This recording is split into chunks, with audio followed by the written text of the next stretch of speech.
What's good, everybody? It's your girl Chanté Presley. I'm here with my distinguished panel for the 6th episode of TaeTalk TV. It's actually a special occasion because this will be the last time that we're shooting in this location. So, yeah, kudos to that because it's time to upgrade. It's time to move on up. Moving on up. But anywho, before I introduce my guest, I just want to say, go ahead and subscribe to TaeTalk TV. Hit that bell so that you don't miss future episodes. And as always, please like, comment, and subscribe. All of these guests are returning, but go ahead and introduce our boy Marc Mo. What's up, guys? Marc.mo90. Yeah, I'm an actor, writer out here. You guys know me. Just coming back to say what's up. Hey, and then of course we got my best friend of 10 years plus, Jordan Lewis. What's poppin'? It's me, acasualfriday on Instagram. Follow me. And then none other than our beautiful Tanai. Hey everybody, I'm Tanai. I'm so happy to be here. Aww. And then I just want to start with how you guys doing? How y'all feeling today? Hot. I hear I guess that. how we started off every time. Every time. Hot as fuck. This heat wave is killing me. It's been like 100, 105. True. It's sad that 92 is a cool day. Cool day, right? Please stay. That's Good just a day, typical bro. day in Los Angeles, unfortunately. It's hot as fuck. And if you ain't got central air, then you just got to deal. That's what it is. But I do want to start by talking about, or I guess revisiting the topic of Megan versus Tory Lanez. Dun dun dun. And the saga continues.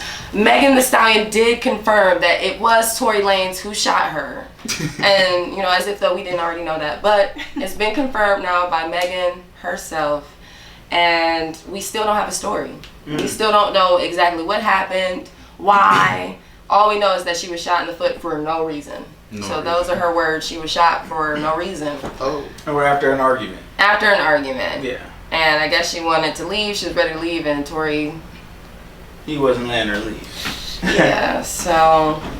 I don't even really know what to say without a story. It's kind of crazy. All we can do is really just assume what happened. But it's just been interesting seeing everybody's response to it. There have been a lot of people since, you know, it's been Tory that has been confirmed that have been speaking out for Meg, now defending her. So we're seeing kind of like a turn in the public perspective or opinion. Everyone was kind of making jokes before, and now that it's been confirmed, everyone's taking it a little more seriously. Like I saw Michael B. Jordan, he had tweeted something about it. Chance the Rapper. Oh wow, okay, Chance the Rapper, I didn't even know that. T.I.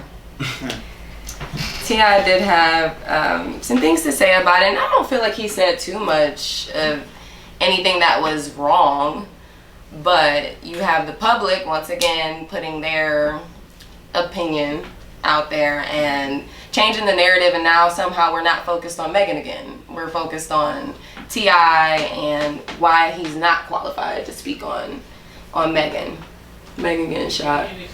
I told you, bro. There was just like... I told you. You thought I was playing.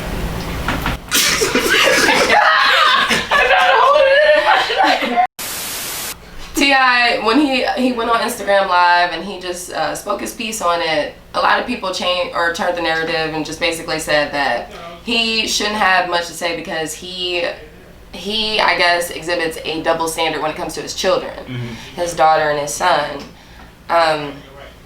Just a couple of months ago, he was, you know, in hot water because he said himself that he takes his daughter to the doctor and has her hymen checked to make sure that she's still a virgin. And so, I mean, if y'all don't remember, that was a lot of backlash that came with that. And so it seemed like the attention went more towards why, because of that, he shouldn't speak on Megan Thee Stallion being shot. What do y'all think about that? Do you think T.I. has the right to speak about this issue? I don't think it's about having the right. I just think everybody, well, I can speak for myself and say I'm just tired of hearing T.I.'s opinion about women's rights, anything that has to do with women. At this point, I really don't care to hear from T.I. And especially in this case when it comes to Meg Thee Stallion, because it's such a sensitive subject right now, and because we don't know the full story, and because it's like, why? You know, if you weren't gonna come out to like in some way support Meg, show, you know, the same way that Michael B. Jordan and Chance the Rapper did. Yeah, some compassion, especially in the light of everything. Why even speak about it at all, in my opinion? Would you say, do you feel like when he does speak on these issues, because he is pretty vocal on like social media when it comes to the latest outrage, do you feel like he's making it about himself when he does it? Do you think it's genuine, or you just... I don't really feel like he made any points. I think he just wanted to speak on it, so it could be somewhat just for talk, for attention. But I really don't know. I don't know what his stance is usually. Yeah. Something. Or a new movie on Netflix. Did y'all see the last one? Which one? I don't know the name. That's not bad. I mean, it had a good cast. There was Mike Epps in it, Tiana Taylor, but like... I think I know what you're talking about. Yeah, everybody was clowning it. I mean, you know, they have different opinions of it. Oh boy. But what do you guys think? I don't know. I feel like, not that it doesn't matter, but like it's not nobody's right, in my opinion, to really speak on how she reacts or what's going on with her in general. I mean, we can speculate, but at the end of the day, what can we, you know? I just want to know what the real story is, though, or like what happened. What is the no reason that Tory has? Because it had to be a reason, right? For some reason, no reason, but what was the reason? Yeah. Where's Cardi B? What was the reason? Because it just don't make sense. It does. Yeah. There's so many holes in it. And that's not to say anything bad about Meg or, you know, blah, blah, blah. But it's just like, it just don't make sense. Right.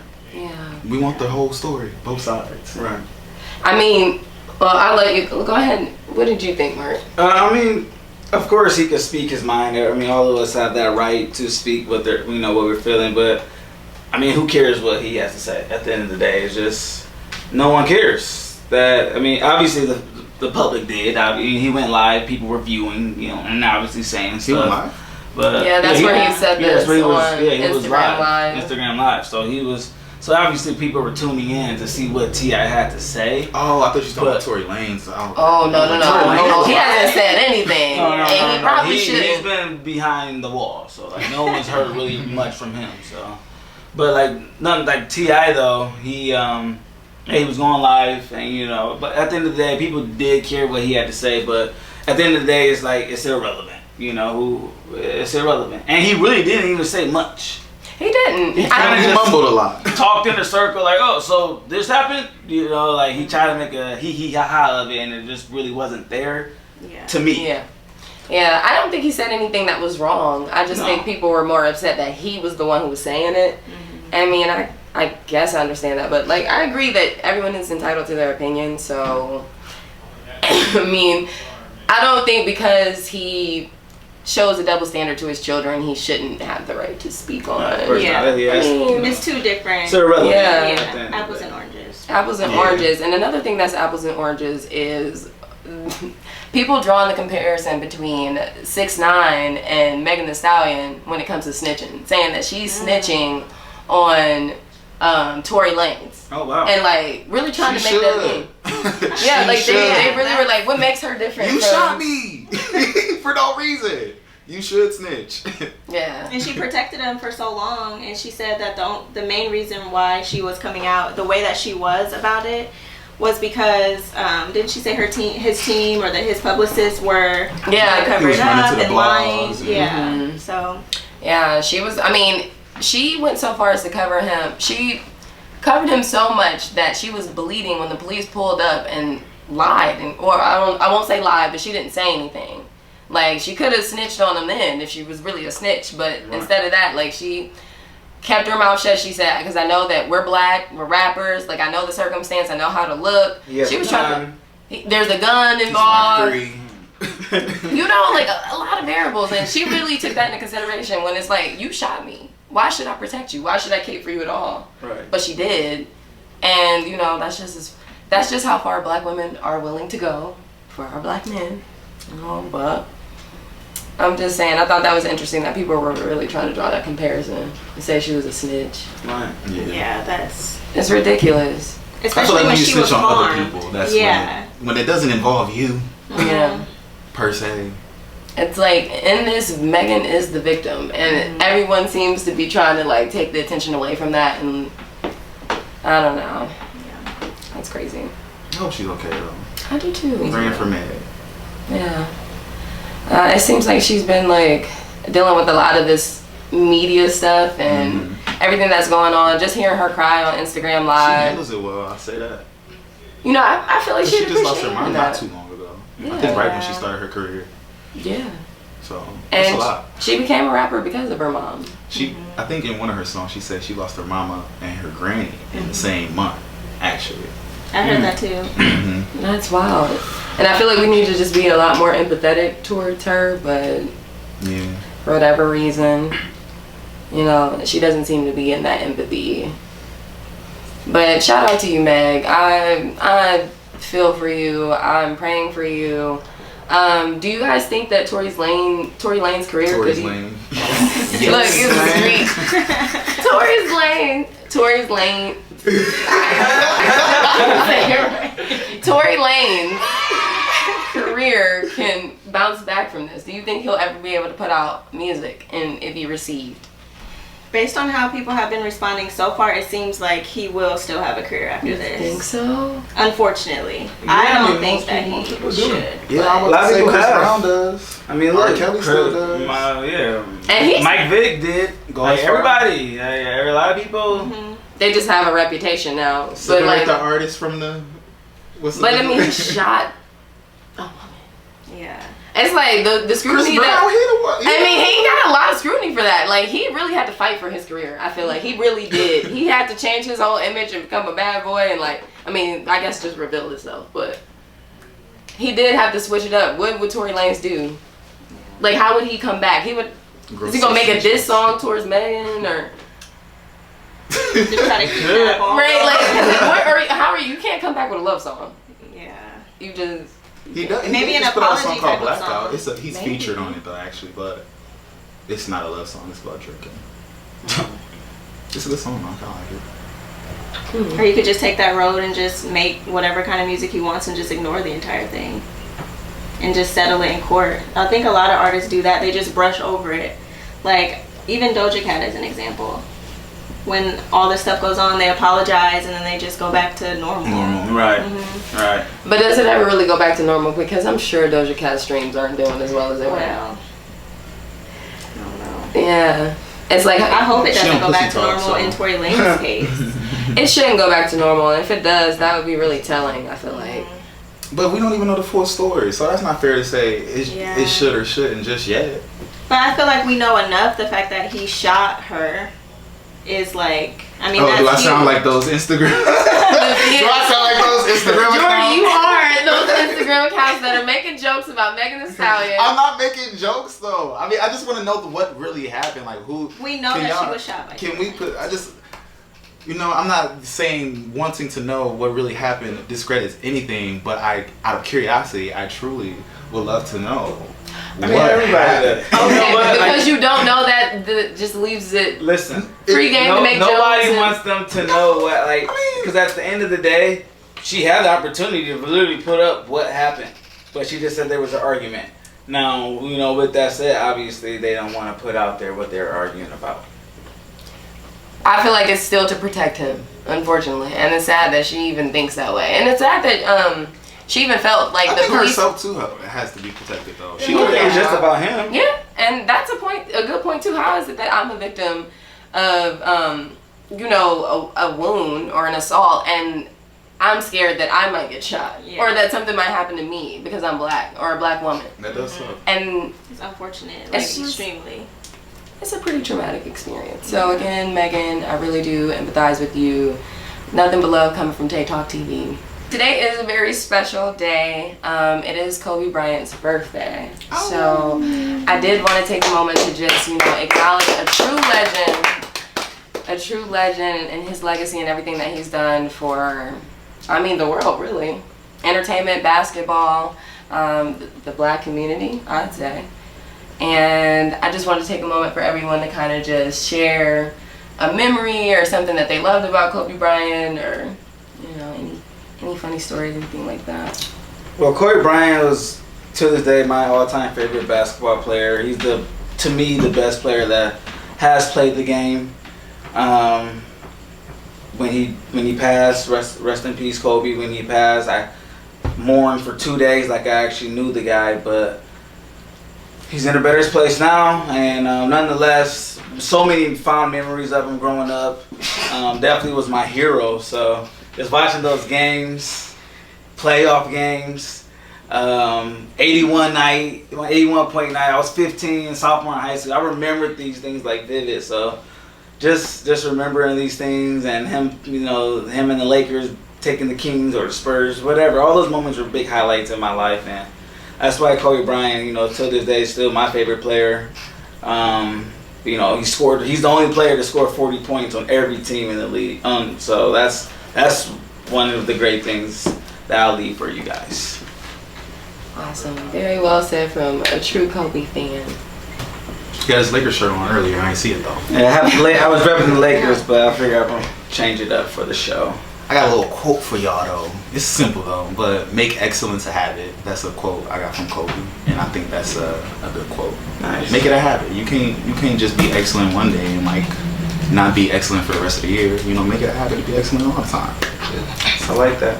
I like that a lot too. I think that's one of my favorite things about Kobe is his work ethic, and just like the mentality that he did have when it came to the game of basketball, but just kind of in life in general. I'd say he made excellence a habit, but everything was about his craft. Like everything was about winning, and that's what he wanted to do. And I can appreciate that. And I just feel like if you are gonna follow someone's work ethic, next to Beyonce, I'd put Kobe Bryant. Wow. Next to Beyonce. I'm saying Mamba mentality. He wanted it, he saw it, he went after it. Mentalities ever. I felt that watching him play basketball. That I could see that. So tomorrow. And I think that translated over to his fatherhood as well. Just seeing him be so present in his daughters' lives, and just how important that is in any community, but especially the Black community, was just a real staple for me when it comes to Kobe. Or something? Hell yeah to both.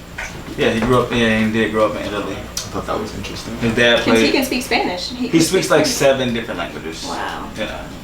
I did not know that. Yeah. By the way, tomorrow is Mamba Day, so 8/24, August 24th. Oh, and he also got a Grammy. So He got a Grammy? I didn't know that. Or was it an Oscar? Yeah, he got an Oscar. He got an Oscar. I mean, he did rap. Like a documentary. No, he got an Oscar for a short story. Oh yeah, he did. He sure Dear did. basketball. By Yeah, he got an Yeah, Oscar. So he did. that's another great thing. Since we were all in the industry, I like that. Like that he actually went and accomplished that. I like when Multifaceted. definitely. I liked whenever they had him on the Proud Family. Oh yeah. Yeah, he was on the Proud And Family. he came on Sister as well. Oh yeah, and he was on Moesha. He was an actor out here. Yeah, that's LA for you guys. Yeah. But speaking of basketball, I did want to talk a little bit. That's LA That's for the you typical guys. LA, man. Yeah, just back to athletes speaking, Black athletes speaking their mind. I just feel like the assumption is always that they are not qualified to speak or have an opinion or a view. And I really think we need to change that. I think LeBron's doing a great job of changing that narrative, definitely being more vocal, especially with his status, because it is dangerous. Usually when people of higher status speak up against things like this, it doesn't go well for them. It doesn't go well for them. They end up losing their career, money. They usually end up suffering in some type of... Sometimes they lie. So, yeah. Talk about it. Nipsey. So it's really brave what he's doing, and I appreciate him for doing it, because somebody has to, especially him being where he's from, Akron, Ohio. Akron, Ohio, and we can all say, or we all know that our community, I wouldn't say is suffering, but they need someone to look up to. They need someone who is setting a good example. I definitely would say that. And I think he is, especially with the whole family guy. He ain't never been caught in no scandals or nothing like that, so that's great, a positive role model as far as the Black man goes, I feel like. And I would say it's genuine. Yeah. I would say it's genuine. Like, I see him on Twitter, and it seems like he's... with her. Huh? He Since been with high her. school, Yeah, right? since high school. Yeah. Yeah. She did go to Booktal. Hey, 1040. I'm wondering if it's controversial because maybe it's a new concept for white America, for lack of a better way to put it, of hearing athletes' point of view because of social media. Like, this is a very new concept.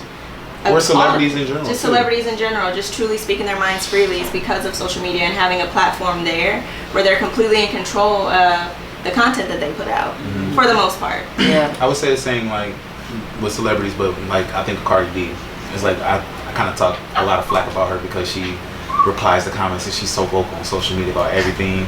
But, I mean, it's just a new wave. It's a new generation, I guess you could say, that everybody takes to social media. Yeah. Live.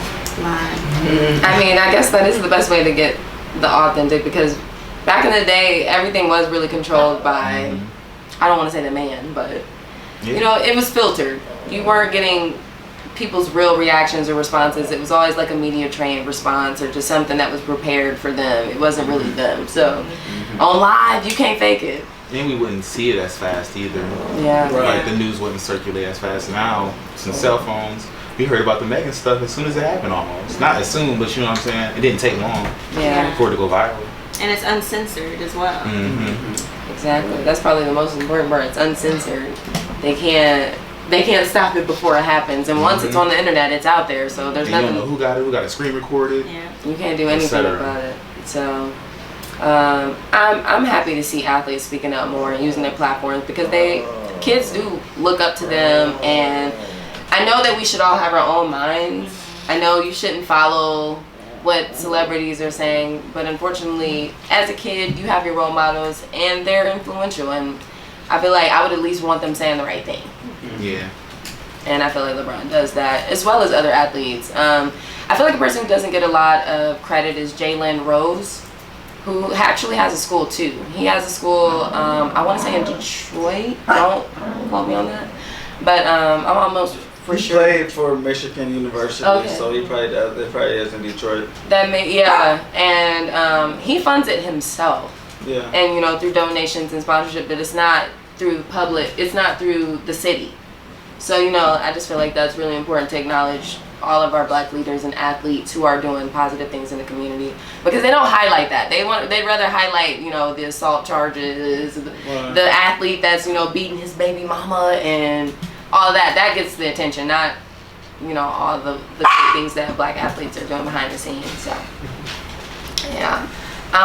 Another thing is I want to talk about with just stigmas when it comes to black males playing sports, not having a plan B.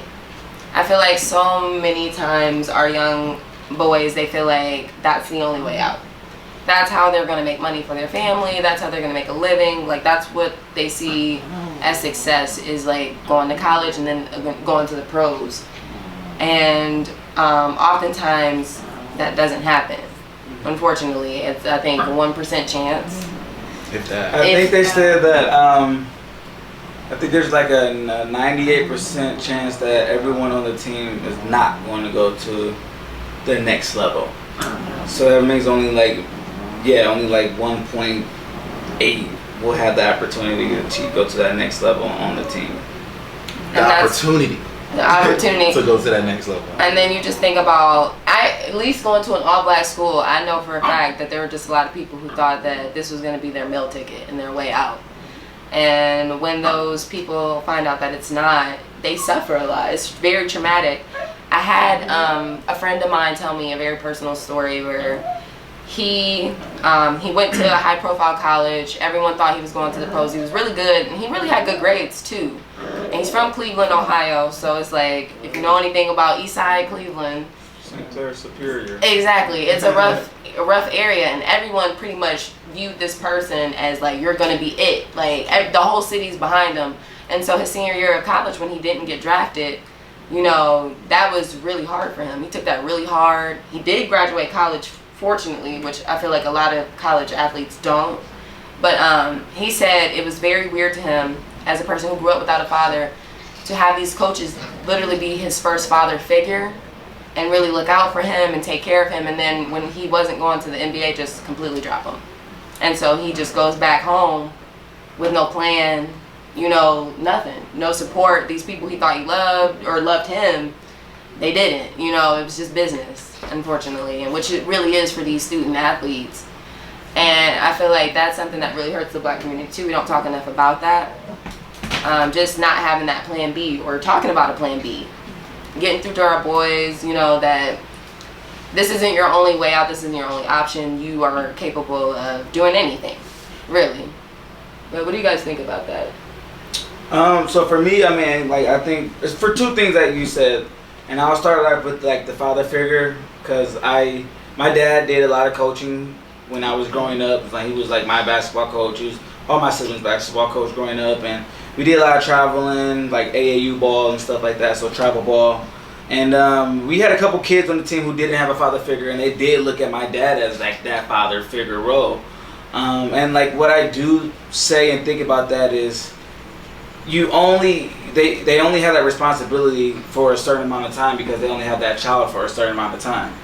Hence, just like you said, that guy, I understand that situation. Of course, we feel bad about that situation. It happens too much. But however, that he did this for years. He worked with his coaches. Once he didn't get drafted, his coaches can't go back and go to the house with him hey, we gonna have to keep doing this, we gotta keep doing this, or I'm gonna keep texting you do this, keep texting you do that, or telling you do this. I only could get you so far. Yeah. Now it's up to you to I was that father figure for you for these last 4 years for you, but now you're whether you were going to the league or not, I'm not about to be in your life like that. Yeah, that's what I was about to say. Mm-hmm. That's a really good point. Then it would be the opposite way around. He would just end up leaving the coach, and the coach is like, "Dang, I thought I was your man. Right, you supposed to give me my wife $1 million. I did this and did that. That's real. But so that's how I feel about it, about at least that situation. Okay, that's real. Mm-hmm. That I never really thought about the coach's perspective. I obviously felt very, empathetic for this person. You let him go.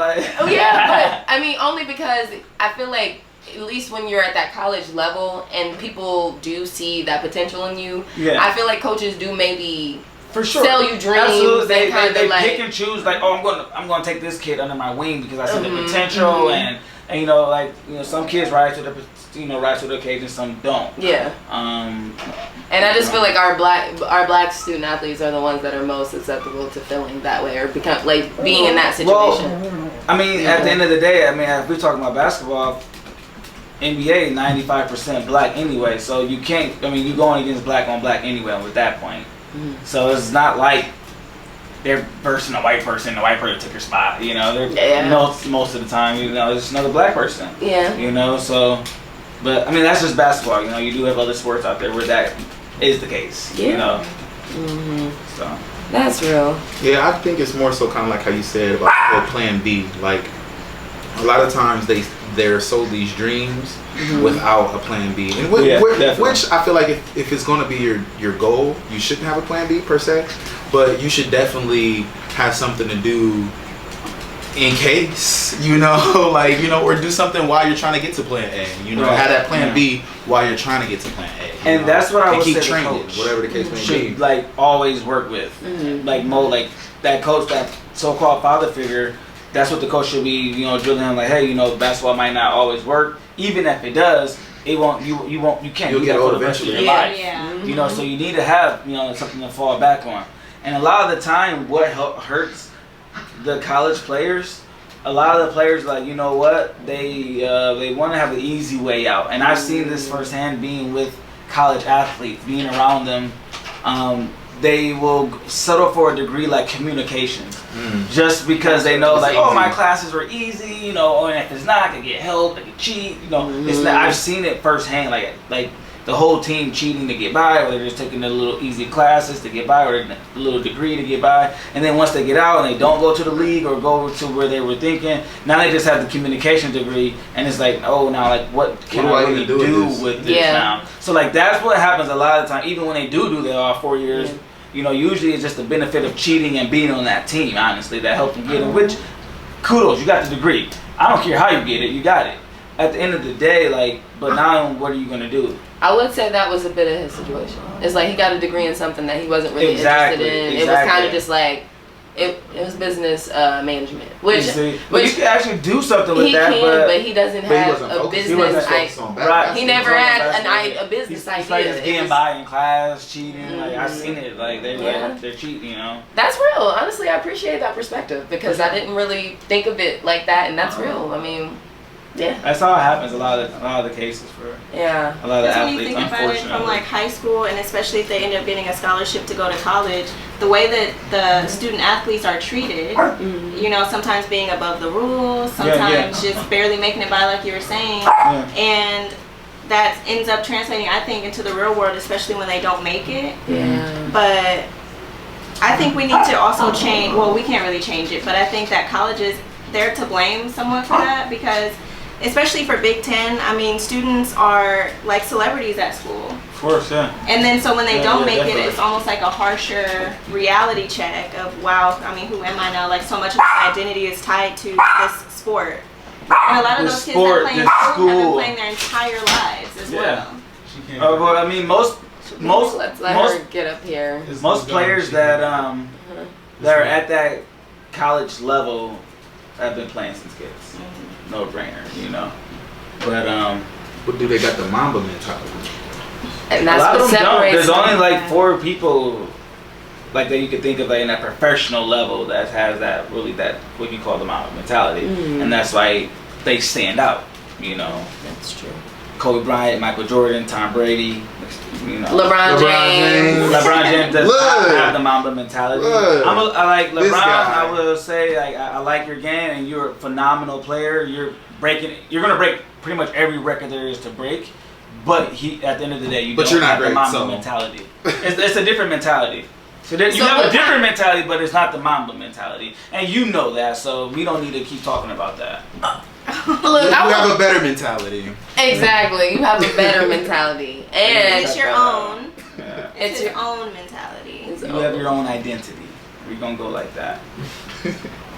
One that is building schools and helping the black community.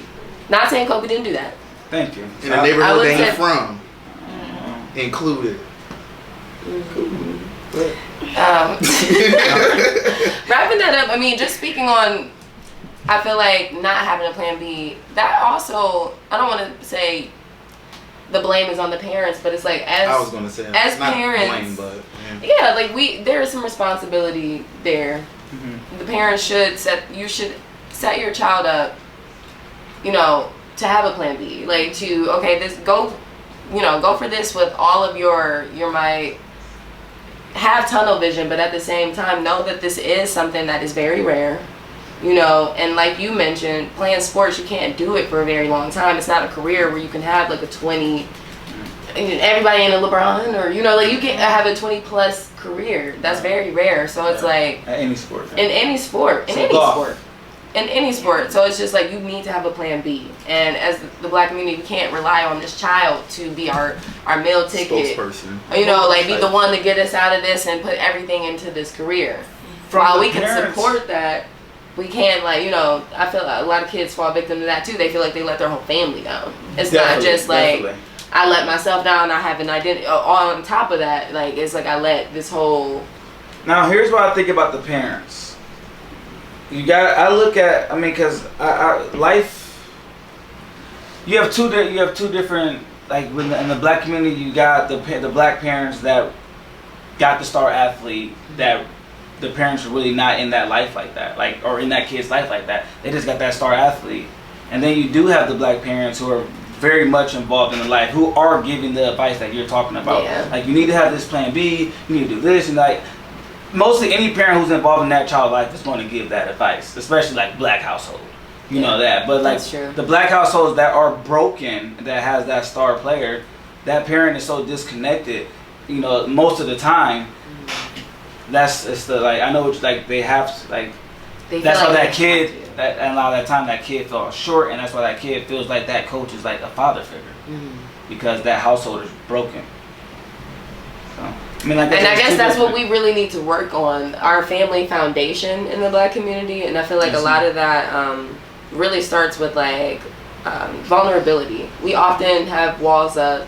Our parents, you know, I feel like there's a generational disconnect even with our parents' generation and ours, for sure. And it's just going to continue. I think that's kind of a normal thing, but yeah. In the black community specifically, it's hurtful because I find that a lot of black parents feel like I went through this, I suffered, and I made it through. You can too. Right. When really the mentality should be, okay, we're going to elevate so that, you know, my kid doesn't have to suffer. They don't have to figure it out and fend for themselves. They literally can just focus on what it is that make them happy or what they want to do, what that plan B would be. You know, but they already feel like they have to be independent by 18 or like... Right. It's like they're starting fresh on their own every single time. Exactly. So I mean, I don't know. What are you guys' thoughts on that? Do you feel like you? I know me myself. I agree. Yeah. What? I can. That was my experience. My thought on what? I guess like growing up, a lot of our parents, and yours might be different. I know you had a different upbringing, but I would say that my mom, like, she was so strong, and I feel like because of that and the things she went through and the way she was brought up. She looks at me and she's like, you have it better because of me. You can figure it out. Instead of like, let me help make this easier for you so that you can. So I'm going to tell you, I mean, I don't know if you, like, I don't know how you want, I don't know how this is going to fit in there. I'm going to say it. But let's talk about it. This is what my parents said. We're going to move you out there with white people so you can know how they think, how they operate. Pretty much like that. And that's what we did. We moved. I grew up in a fortunate area around all white people, and just to see how they operate. And my parents, and so I wouldn't have to go through what my parents went through. Both my parents grew up in the hood. You know, they both had their mom and dad in their life. It wasn't a broken homes, but they both grew up in the hood. You know, and they both had to work hard to get where they are. Especially my dad. And my dad pretty much kept it real with me from a very early age, especially with white people. That's like the main reason why he moved us out there. And till this day, like I have a lot of white friends, but like one thing that resonates with me, and I was like 9 years old, my dad told me, never trust whitey, literally like that. And I don't know why, but that was his thing. Yeah. You know, but he moved us with just to see how they operate. And honestly, I feel like friends closer, enemies closer. There were one of those situations, I guess. I think that it gave you perspective that honestly is great. Like, it's great. It's going to help you out a lot because you are competing in a world that's just not just black people. Right. You know, the world is kind of ran, especially America. Right. By white people. Right. And things are changing. Like, things are changing. I feel like black people are definitely stepping up, of course. But what I want for black people and black families going forward in the future is so that we don't have to equate success and a good upbringing to white, if that makes sense. Like, I hate that, like, when you think of success, you think white. Or like suburban. Oh, white. Suburban. It's a white area, you know, like, it's I want that stigma to change, and I feel like that kind of starts with being more vulnerable. We have trauma.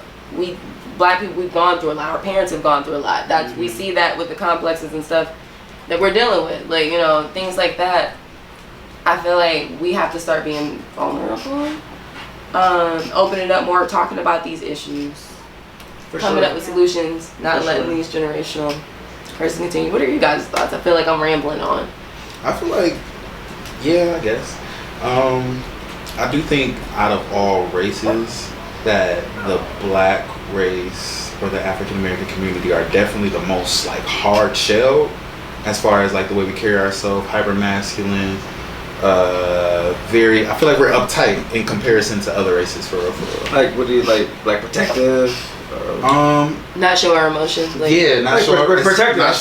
Not showing our emotions or not like we like, especially black men. I feel like we can't step outside of a box. They're just gonna call you gay, instantly type shit. You know? Yeah. So, but I feel like other races, it's not like that. Especially like white people, Arabians, right, Chinese, even. I mean, a lot of races, a lot of cultures, and rigid. Especially in the Middle East, they fucking kiss each other. Guys, you know, they still. Hassan does that. You know, they see each other, kiss each other's cheek. Yeah. You know, and there's not nothing about that's respect. Yeah. You know, so yeah. We don't allow ourselves, even our men. I feel like the conversations they have, they can't really just be emotional without being teased or ridiculed, judged. Right.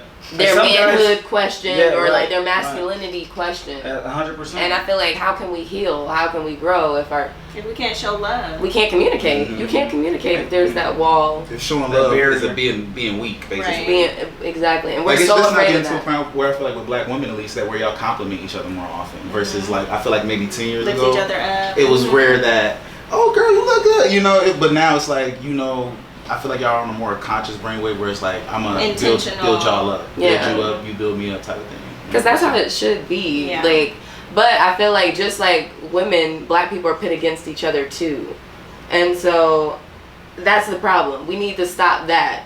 I feel like, again, we need to be more vulnerable. So instead of like, oh, I feel intimidated by this man, or in case of women, like I feel intimidated by this woman, we should just compliment each other. We should just open up and express things instead of like it's showing in other ways. Exactly, which whether it be ego, which is I feel like another big problem in the black community, whether it be just misunderstandings that literally could have been just talked out. But we got to be so tough. We got to be so macho. We didn't talk to be so We're not able to cry. We're not able to say when we're hurting or like if So you disrespect defensive. it, you got defensive, abrasive. defensive. Defensive. Yeah. Even recently, I've been seeing a lot of headlines with Lauryn Hill and her daughter, and her just going live on Instagram and I guess expressing some of her feelings towards her parents. And Tanai, I know we were talking about this earlier. You were saying that you had the discipline. I mean, she was really coming at Lauryn Hill, who was her mother, for disciplining herself and her siblings the way that she did, and having an absentee father. But how, I mean, the conversation buds around the fact that that's most of our upbringing is having like that discipline, like whoopings and those harsh talks and that tough love.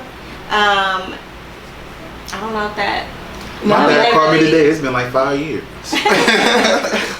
For real. You can't even get a whooping today. Yeah. You get a touch today. I wanted to piggyback off of what you were saying. You had said discipline, but Tough love. I think we really need to redefine what that is, because tough love, if it's just tough, is it love? If it's just like, I don't know, if it's just tough, it's like, I want to feel the love too. There needs to be balance. Yeah. I feel like Love should oftentimes, never be tough. I feel like in the black community, they feel like lessons. Everything needs to be a lesson when it's like, I don't know. What's a good example? I would say like even with money or like moving out, like instead of like letting you experience it on your own and like learning on your falling own. flat on your face, instead of like give me the tools to prevent this from happening, which is I think what that really needs to be, instead of like whoopings don't, in my opinion, whoopings don't even do that. Really? Not completely. It make you scared to do I think it's a balance when the parent does it correctly. I don't even know how to word that, but Lauryn did actually respond. Lauryn Hill responded and said that it was just a generational thing. That's how her parents were raised and how their parents were raised, and it's just passed down, and how then she raised her children. So maybe it is just this new generation that is now, in the black community anyway, questioning our discipline. Yeah. Which, I mean, if you think about it, I guess the thing I've never liked about whoopings is it reminds me of slavery. Yes. And that's how they disciplined us, and I feel like now we're using that. It was like, well, it worked for us. And not to say I'm against like whoopings and stuff, because I definitely, a little negative reinforcement, so that when you do this, X, Y, and Z, this is going to be the results, or something negative will come of this. I do feel like you need to explain to your children why. Just whooping your kid is not enough. Yeah. Like, there needs to be an explanation. You need to know why this is wrong, why you shouldn't do this. That needs to be stressed a little more, because I feel like sometimes that gets lost in translation. It's just like, this kid is like... Yeah, I agree. Yeah. And I do think whoopings they work when the child is so young that you can't really explain to them why they shouldn't be doing what they're doing. You just know that it's going to save them from getting hurt or doing it again. So... Leaving a little tapping. I'm definitely going to hit my kids. Yeah. But I do think that's where... the healing for the black community really begins, is the foundation. I definitely think we're getting better though, to be honest. The conversations are starting to be had, and we are able to be a lot more vulnerable now in 2020 than I'd say back then, even with rap music. Like, rap's getting more vulnerable. Lil Uzi wouldn't be a rapper back in the day. Oh no. A lot of these people want to be rappers back in the day. I don't know. Is that even a question? Or is that Like, man, what the fuck? man, some of that garbage, man. What would Tupac say about Lil Uzi? I feel like Tupac might fuck with Lil Uzi. Okay. Yeah, I mean, he would. But he would Biggie probably would appreciate- be like, I don't know about this cat. Yeah, he's from New York. I don't think it's gonna be like, I don't know about these cats. Period. Yeah. But I definitely think, like you said, we're getting better. These conversations are being had. I think one thing I would suggest is for parents who feel like they don't want to spoil their children, or like they do want their children to be independent. I feel like instead of maybe not giving your kid that $20 they asking for, or 50 or 100, 150. 150, 1100. Whatever the case may be. I I feel like maybe let's find ways to help our children be financially intelligent, like know what to do with their money, because that's the problem that we really face. I think is when we get money, we don't know what to do with it. We've never been taught. We've never been given the tools, because our parents, most of them, don't really know. They had to find out the hard way by fucking up and then getting it together later on in life, when it's like you could prevent that and we could be financially sound instead of like trying to figure it out in our late 20s. And that's why we moved out there. And just because you're Watch 18 them don't mean out you're there. grown. So stop kicking your kids out just because they're 18. I agree with that. Because I these think Chinese kids- I think motherfuckers, they kids live wanna there leave until at they're like 18. 30 or until they I get think married. kids want to leave at 18, especially as black people. We ready to get out. Some of Maybe us, not all of social them. conditioning, like I the think way I that- think it's also a conditioning too. We so socially conditioned to think that we gotta leave by 18. We literally feel like talk failures about if we people. don't. Yeah, For we sure, literally for talk sure. about people who live with their parents after a certain age. My dad said, Well, really smart. my dad counted it down. 12 more years. Oh, see, dang. 4 more years. You see what it's like. Wow. I remember like it was yesterday. And I agree with And that I'm about like teaching us financial literacy and just the literacy that we need to actually survive. But you're right, they didn't have those resources, so it's kind of hard to pass down what they don't know. But I just think overall we just need more parental support or just community support. But how do we like you said, So like that's a where lot of we it, what start. it is, like what I witness is, so the kid, they get pretty much everything handed to them, of course, as they're growing up, and then once they start getting in certain school, like they go to a good school, they graduate. Once they graduate, they get like a dumb amount of money from family and friends, and their parents literally tell them now it's time to invest this into A, B, or C.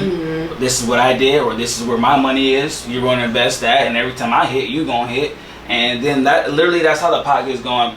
Before that kid is 30 years old, they already have more than 6 figures in their bank line. That's how it should be though. Like, you're supposed to set your kid up for success. They're not supposed to come out dry. Like, nobody fucking makes it dry unless or the wrong thing pulls them, or they get attracted to the wrong thing because they want to feel like they need to make fast money or quick money, or they want to be noticed or seen. So a lot of us get caught up in the wrong thing. So I just think if they had like they said in the parent, it starts in the household. That is the foundation. You can get that, and with the finances, this is how you need to set your life. This is how life happens. This is what's going to happen. You need to be set up financially. Yeah, even small Credit, things like putting like your kid credit, on your like, credit cards. People I didn't even hear, and I was around these people. I didn't even hear about like how important it is to have good credit until I was like, okay, I need a place of my own, and Until it was too late. right, I'm like, what? I need to be what? I need to be where? Like, Pay my bills that on time. is the most important thing is that credit. So yeah, you gotta talk to your kids right away about credit. Right away, like, and it's People never don't know too about early. that. Honestly, I was working at Best Buy, and these little 10-year-old white kids would come in with their parents' credit cards. Yeah. They knew what they were doing. They knew like, oh, and can I get this discount? And could I, like they came in there strategic. They know that like there are other options, the rewards. They're already aware of this, and it's just things that like, oh man, I didn't know that. And I know it's a different generation, so kids are just way more exposed at an early age to these things. But it's just like, It's been like that though for them. For them. That's what I'm saying. Exactly. And I don't see that all the time with our kids. And I feel like we need to focus on that. For sure. That's financial freedom, our only hope. I feel like a lot of us try not to, but it sounds so hard to people. Like when I try to get people into stocks, a lot of times they're like, they seem interested, and then they're like, what I gotta do? How much money? Right. I gotta wait. How? And then it's just right. like, nah, I'm not doing that. Right. Right. So I think it's another thing where it comes to like once again conditioning, but also like changing the mindset on how we view getting to financial freedom, because I think that's something that's kind of wavering, I guess you could say. Yeah, no, for sure. That's good. I feel like all the money that people spend into becoming drug dealers and stuff like that, all the thought and stuff to becoming a successful drug dealer, I mean, if you put all that in the stocks, it's literally not even that hard. It's honestly literally the same less shit. work. Flipping money, literally. The same thing. The legal way.